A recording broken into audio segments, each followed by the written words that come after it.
UltraTech ఆదిశగా అని చెప్పి కూడా పత్రికల్లో కథనాలు వచ్చాయి.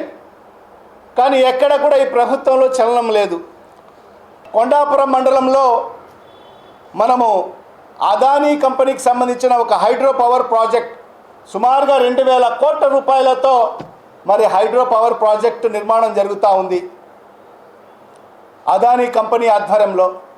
మరి దాంట్లో ఆధిపత్య పోరు సీఎం రమేష్ గారికి ఆదినారాయణ రెడ్డికి మనం ఏ రకంగా జరిగిందో మనం అందరం కూడా చూసాం. వాళ్ళ పర్సంటేజీల కోసం, వాళ్ళ కమిషన్ల కోసం, వాళ్ళ ఆధిపత్యం కోసం ఈ జిల్లాను సర్వనాశనం చేస్తున్న వ్యక్తులు వీళ్ళు.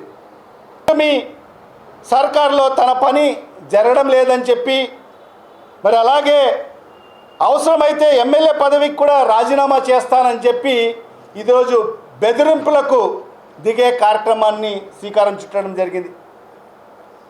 మరి ఇవన్నీ కూడా చెప్తానే వెనువెంటనే ముఖ్యమంత్రి గారు మరి ఆయన బెదిరిస్తానే మన రాష్ట్ర ముఖ్యమంత్రి నారా చంద్రబాబు నాయుడు గారు మరి ఆదినారాయణ గారిని అక్కడికి పిలిపించుకుంటారు. పిలిపించుకొని ఏం మాట్లాడుకున్నారో ఏమో కానీ వచ్చిన మరుక్షణమే మళ్ళా ఈ పరిశ్రమల మీద దాడి చేసే ప్రయత్నం చేయడం జరుగుతుంది.